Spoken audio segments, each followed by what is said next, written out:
அனைவருக்கும் எனது பணிவான வணக்கங்களையும் மனமார்ந்த வாழ்த்துக்களையும் தெரிவித்துக் கொண்டு இன்றைய தினம் நிகழும் மங்களகரமான குரோதி வருடம் சித்திரை மாதம் 26ஆம் நாள் வியாழக்கிழமை. நல்ல நேரம் சுபவாரை காலை 9:15 முதல் 10:15 வரை, மதியம் 1 மணி முதல் 1:30 வரை, மாலை 4:30 முதல் 6 மணி வரை. சூலம் தெற்கு, பரிகாரம் தைலம்.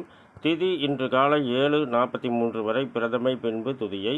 நட்சத்திரம் இன்று பிற்பகல் 1:26 வரை கிருத்திகை, பின்பு ரோகிணி.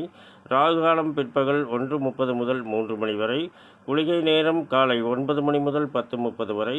யமகண்ட நேரம் காலை 6 மணி முதல் 7:30 வரை. சந்திராஷ்டம நட்சத்திரம் சித்திரை மற்றும் சுவாதி. இன்றைய கிரக நிலைகள்: மேசத்தில் சூரியன், சுக்கிரன், புதன்; ரிஷபத்தில் குரு, சந்திரன்; கன்னியில் கேது; கும்பத்தில் சனி; மீனத்தில் ராகு, செவ்வாய். நன்றி, வணக்கம், வாழ்த்துக்கள்.